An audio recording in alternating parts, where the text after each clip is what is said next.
I'm Chris Carter of the Locked On Steelers podcast. Today's episode reacting to yesterday's game in the preseason where they lost 9-3 to the Bills and why the offense is struggling so much. We'll delve into all of that here on the Locked On Steelers podcast. Let's get into it.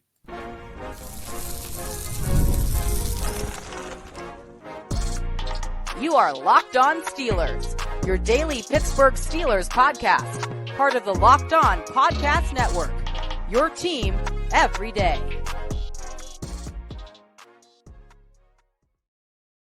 Hello and welcome to the Locked On Steelers podcast. I'm your host, Chris Carter, bringing you your daily dose of all things on the Pittsburgh Steelers. As always, you can find the show in your favorite podcasting apps and on YouTube. Like this video if you enjoyed. Subscribe to this YouTube channel to get all of your daily Monday through Friday episodes, as well as our bonus content. We thank you for making us your first listen every day because we're your team every day. And today's episode is brought to you by FanDuel. Now through September 22nd, all FanDuel customers can bet $5 and get a three-week free trial of NFL Sunday Ticket from YouTube and YouTube TVs at visit FanDuel.com/lockedon to get started.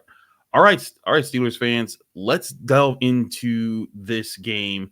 And that was a really, really rough watch. And I mean, I say that because it was pretty rough to cover. It was a 9-3 preseason game. There not a whole lot of excitement. I remember at one point during the game, the scoreboard was doing was showing the tweets of fans talking about their favorite plays from the game, and some of them were the 65-yard punts from Cameron Johnston, who did look good, by the way. But let's get into this. We'll get into the positives. I have positives, especially on the defensive side of the ball. Nick Herbig. We'll get into those in a bit. We have to lead about the offense. That's the problem right now. Normally, I'd start at quarterback. We'll get into quarterbacks. I have clip-ups from our conversations with Russell Wilson after the game to get some of his thoughts, and I'll give you my thoughts on those.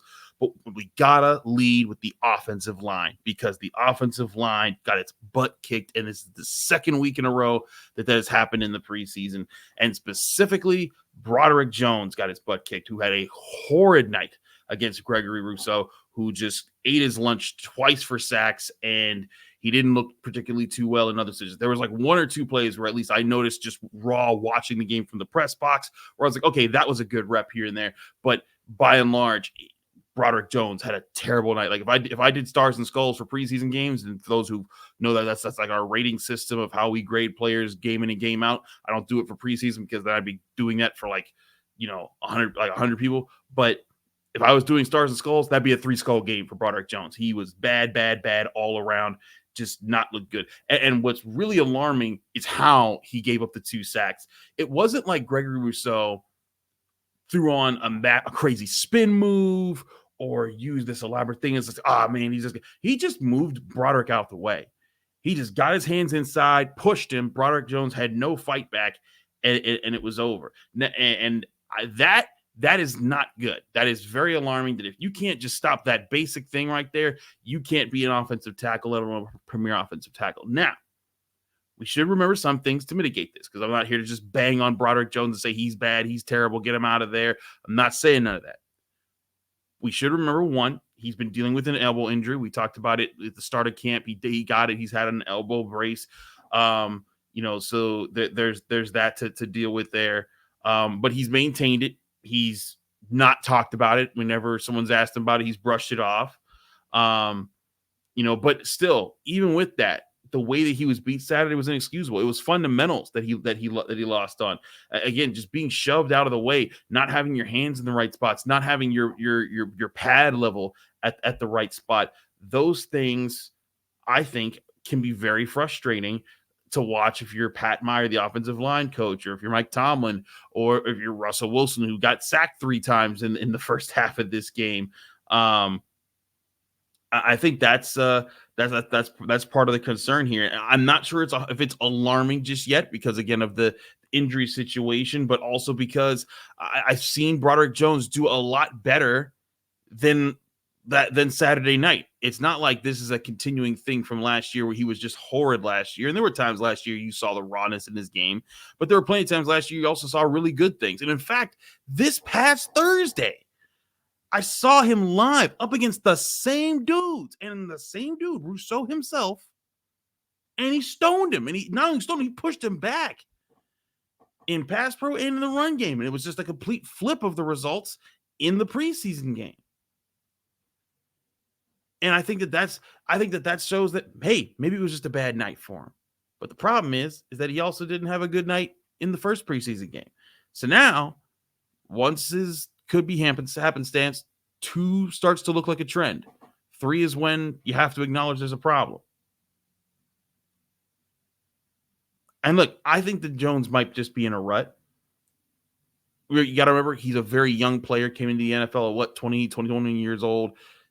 Offensive linemen, defensive linemen who come into the game that young, they take time to fill out their bodies, get to their full potential, and then eventually you see them dominating. Also, excuse me as I sip on a coffee because I'm recording this super late. But you'd want to see the progress in the live game. And you recognize that Broderick Jones is young. And again, I thought I saw it, and you saw it here. I talked about it with Shelby Cassesi on the Friday episode. I saw really good progress from Broderick Jones in practice. I just didn't see it on the live field, and that is concerning. And it makes me wonder, is there something else going on? Is he actually hurt? Was there a focus problem, in the game? I don't know. But again, it's concerning. Now, again, it's preseason. It doesn't mean, the end all be all. It's kind of crazy. We'll get into the whole offense in a bit. But, you think about it, the first team offense had 5 drives last year, and all of them were touchdowns. The first team offense, I think, has had 8 drives so far this year, and none of them, they don't even have a field goal yet. So, and I know a lot of people are using the rationale, well, wait a second, if they were really good last year in the preseason and then really bad in the regular season, maybe if they're bad in the preseason, they're also good in the regular season. Don't go that far. Don't stretch yourself out. Don't hurt yourself doing all that. Just take it one day at a time. That's what we do here. We evaluate what we see, what we think. We pick that apart, and then we stack those up, and then when we get there, if it's good, it's good. We say, okay, this correlated, this tracked. Last year it didn't track from preseason to regular season. Maybe this year it won't again, and it won't work out. But don't speculate. Go with what you're seeing. But the other thing I'd like to point out, it wasn't just Broderick Jones who was bad in this game. The offensive line as a whole was bad in this game, and to me, that's also not a good sign, because this is supposed to be the unit that's going to help you be so much better this year. And they can get better. Again, they're a very young offensive line for the most part, especially because Zach Frazier made his first start. And you can tell he's still catching up on things. There was plays he got beat by defenders just crossing his face and getting tackles in the backfield. Didn't get as much of a push sometimes, but also other times he did well. For a first performance against a defensive line with Ed Oliver and Daquan Jones, I thought he held his own, could have been better. But I look at that, and I look at, James Daniels getting beat left and right. I thought that he had a rough performance. Collectively, the offensive line just hasn't shown the good plays yet. Now, again, it took last year's offensive line until the second half of the season to come together. And that was, Broderick Jones stepping in as a rookie and playing well then. But I think that's another reason why I think Steelers fans shouldn't be doom and gloom about the future of this offensive line. Is you saw what happened last year, and you've seen Broderick Jones be good in football games. And I think that that's where Steelers fans need to, okay, let's rein it in a little bit, and let's remember it takes time for offensive linemen to develop. I mean, heck, go back and look at the last really, really good offensive line of the Steelers. I bring this up all the time. You go back to the early days of Marquise Pouncey and David DeCastro. First-round picks, 3 drafts within each other. And I think it was DeCastro's either rookie or his second year, where the first drive of the season, he tries to throw a cut block on a defensive tackle. He misses. He puts his helmet right on the back of Marquise Pouncey's knee, and Marquise Pouncey's out for the season. Now, we ain't seen nothing like that. But sometimes it just takes offensive linemen time to grow into their body, get more comfortable with the game. It's not just faster, it's also stronger for those guys. And that can take a little bit longer. And so maybe that's what's happening there. This group was always going to take time to gel. And maybe that's, that's what's going to happen here. But I think what has to also happen, if you want to see this group to come together, and this is more of a criticism on Tomlin and the coaching staff, I think you finally need to start seeing this first team offense in the positions that they're supposed to be in at the start of the season, so that everyone knows where they're supposed to be in a new offense, And there isn't guessing, there isn't wondering. It's getting there, it's knowing, it's developing real chemistry that will carry into the real games. I'll talk more on that and get into more on that, and also show you guys clips of our talks with Russell Wilson after the game next here on the Locked On Steelers podcast. I'm your host, Chris Carter. Stick with us. We'll be right back.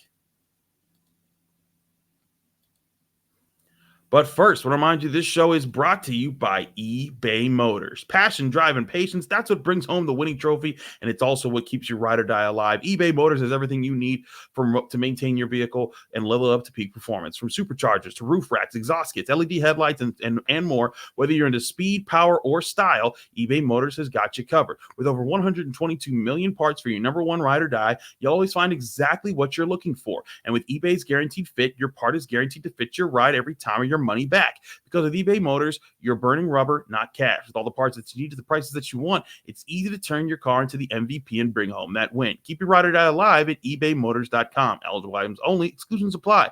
eBay's Guaranteed Fit only available to U.S. customers.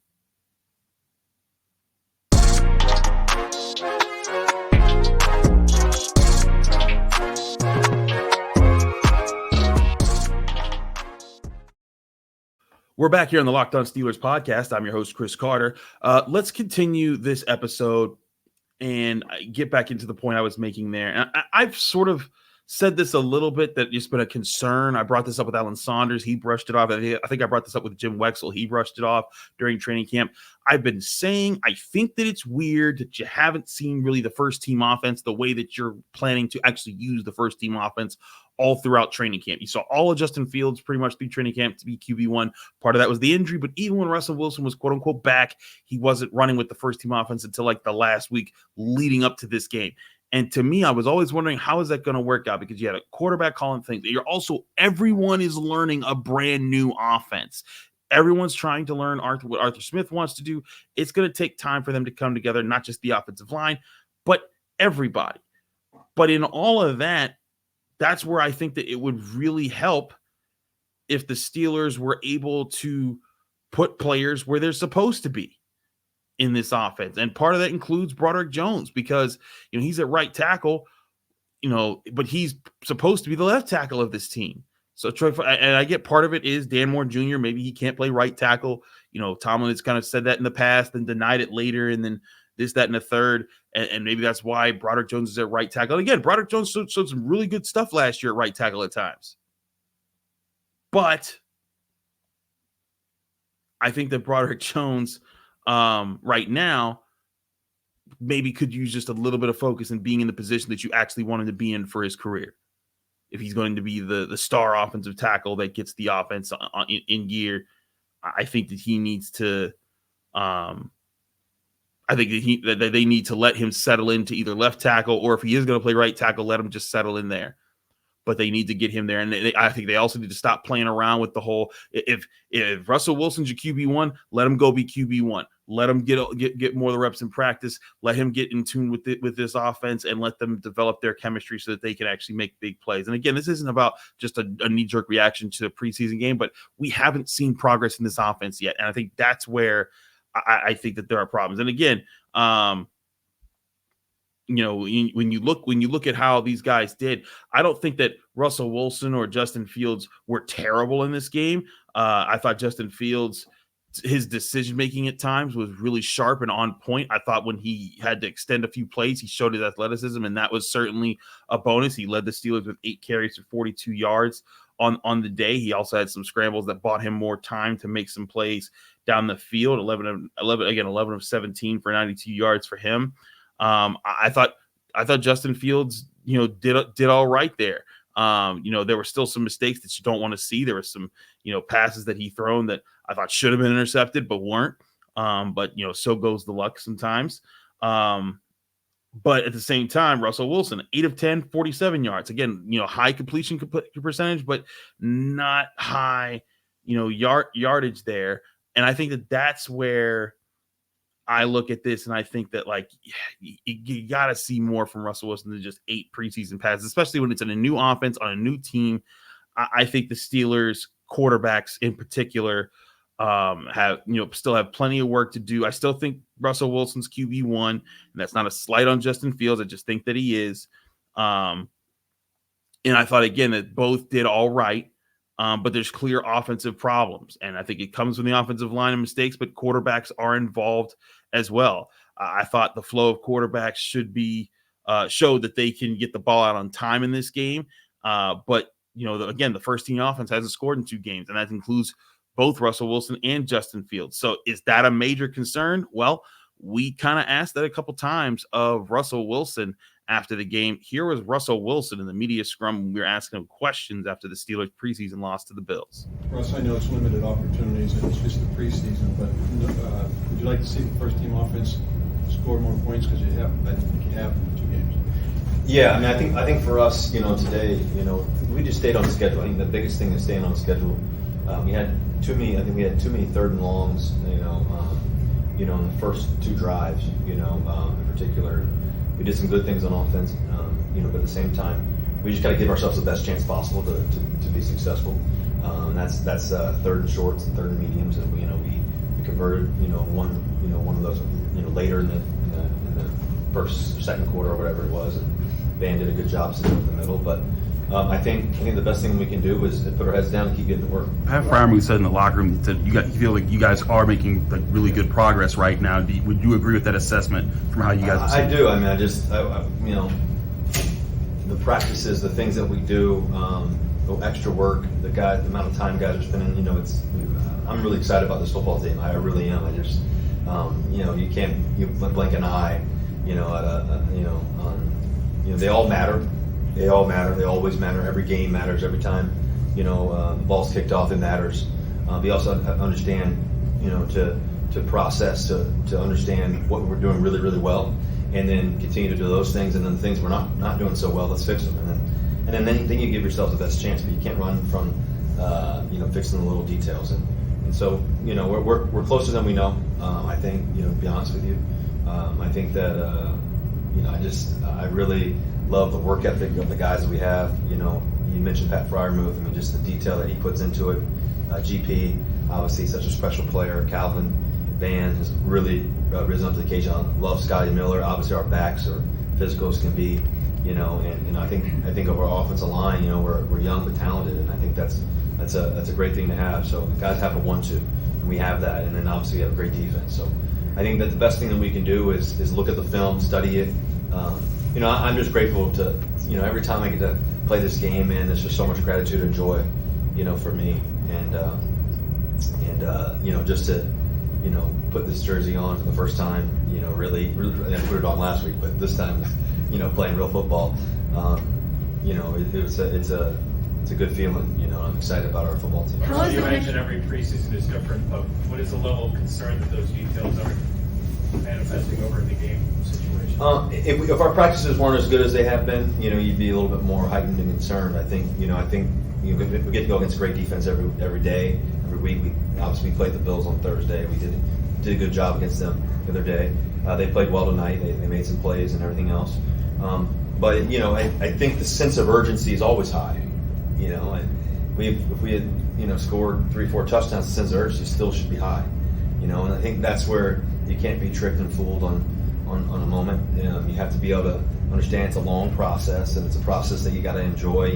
It's going to be hard, and that part of it, just to win, it's ugly sometimes. It's tough. It's challenging. It's worth it though. And we're going to do the work, and it's early. And we just gotta keep our heads down and keep learning, study the film as much as we possibly can, and that's what we're going to do. We're going to get better, and then this week we're going to have a great week of practice.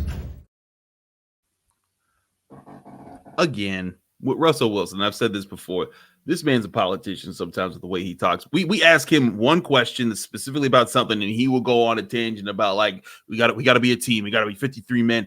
That's smart because he's drawing the questions out a little bit, and it makes it so we don't get to ask more questions at the tail end because they only have a certain amount of time. And again, it gets more positive message and vibes going out when he's talking. But at the bottom of the crux of this thing there, I thought there was some things that he actually said that were a little true there, like talking about the urgency and the need to address it, and saying like, hey, he talked about, in practice, I've seen it there. So I'm confident in it translating to the game, at some point.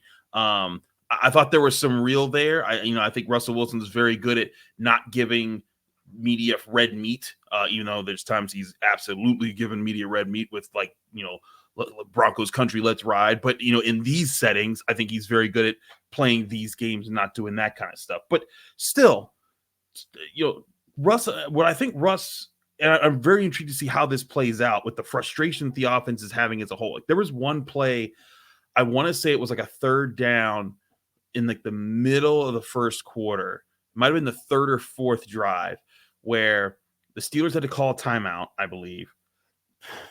And it was because I think it was because they were lined up and they weren't sure what was going on. And I saw just a clip, just like the camera focused on Mike Tomlin, and I'm in the press box, I'm looking at the TV, and I see Mike Tomlin like kind of just like pointedly talking to Arthur Smith and Russell Wilson in the huddle and being like, let's go, let's do this. You guys I need to see something.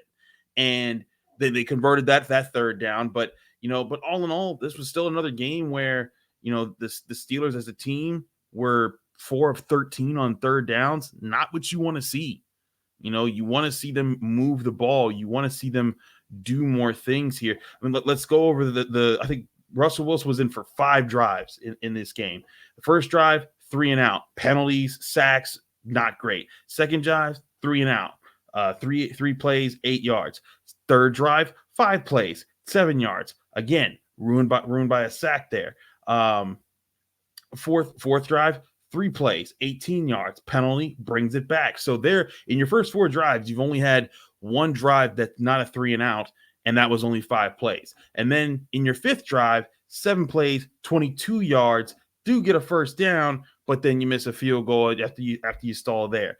And you didn't feel like the fluidity that's supposed to be coming from Russell Wilson. And to me, this goes back to what I've been saying.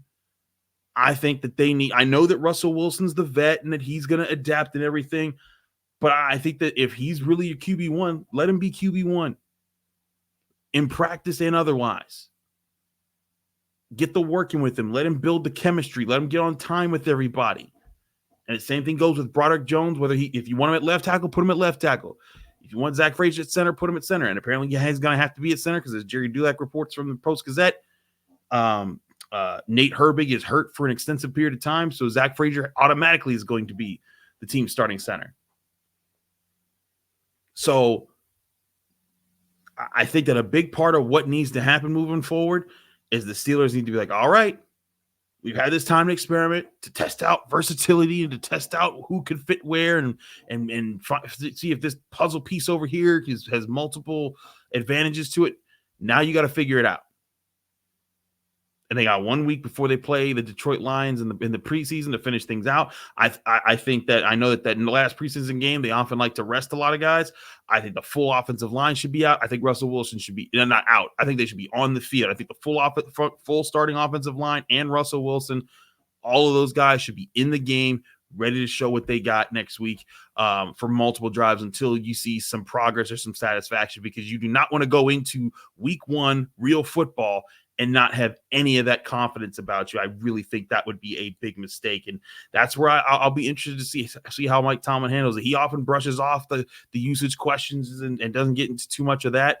I'll be really intrigued to see what his actions say over his words about how they respond to these struggles that they've had in these first 2 preseason games, especially on offense. Now, with all that being said, there were some good things, and most of them were on defense. We'll get into those good things next here on the Locked On Steelers podcast. I'm your host, Chris Carter. Stick with us. We'll be right back.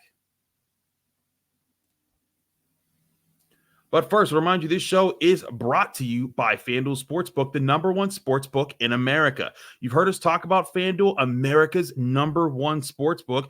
Well, we have something a little different for you. Now through September 22nd, all FanDuel customers can bet $5 and get a 3-week free trial of NFL Sunday Ticket from YouTube and YouTube TV. Then with a YouTube TV-based plan, you'll be able to watch every regular season Sunday afternoon out-of-market game. All you need is a Google account and a current form of payment, and you can cancel anytime. Just visit FanDuel.com/LockedOn to download America's #1 sportsbook. That's FanDuel.com/LockedOn to get America's #1 sportsbook. Go get FanDuel today.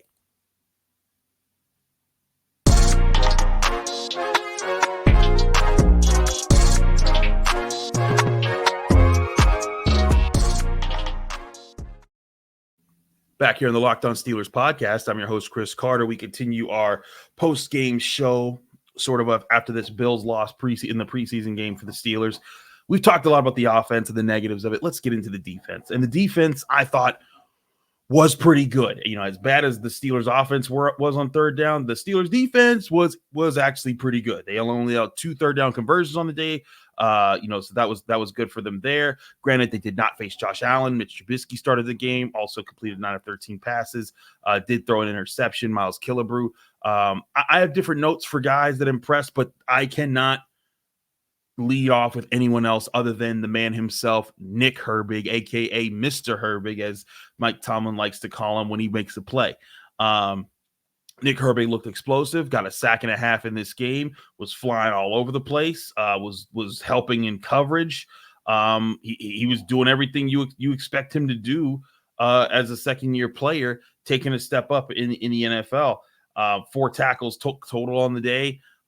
Just really impressed by his demeanor, how he continues to improve, and what he's doing. And you see the explosiveness out of him, but you also see the technique out of him. And I think that's part of what's really impressive out of such a young guy with such a late pick. And he's out here doing all this kind of stuff. It's truly remarkable what Nick Herbig is able to do. I got a chance to ask him about that after the game.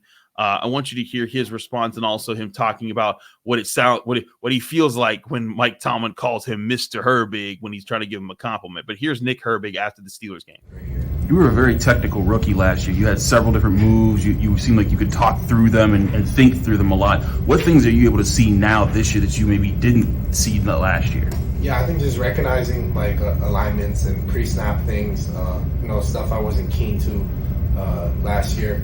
And I think that just that's coaching and being around guys like TJ, Alex, and seeing how they go about their business and just trying to take mental notes of that.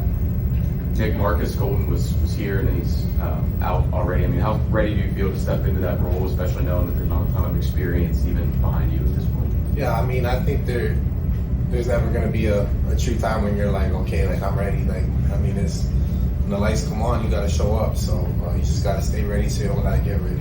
I heard Tomlin gave you a Mr. Herbig tonight. Are they calling you that again as you came off the field? Yeah, that's probably like top 5 best feelings in the world.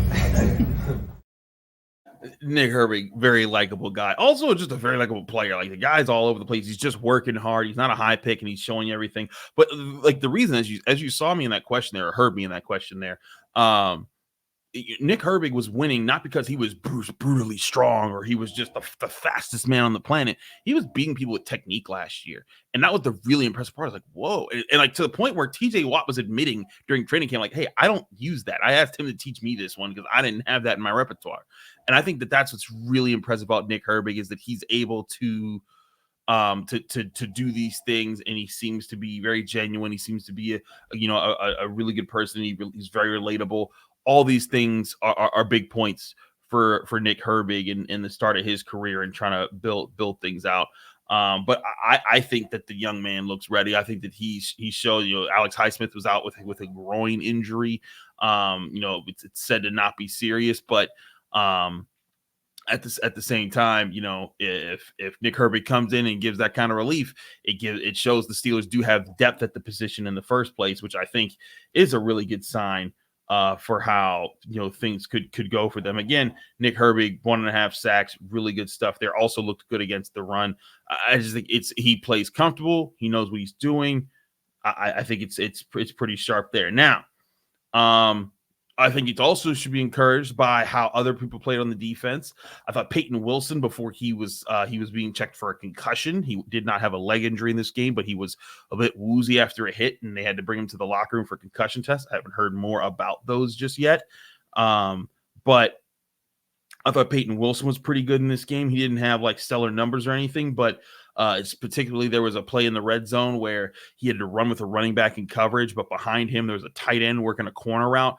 So he runs with the tight end or runs with the running back and then is very mindful of the tight end behind him that's going into the end zone. And he gets back. He backs off of his assignment, reaches up with his really long frame. I don't think he touched the ball, but he made it so that, that was going to have to be the best play of all time to complete that pass there. So good on him to make that happen. I think he also made some solid tackles here and there.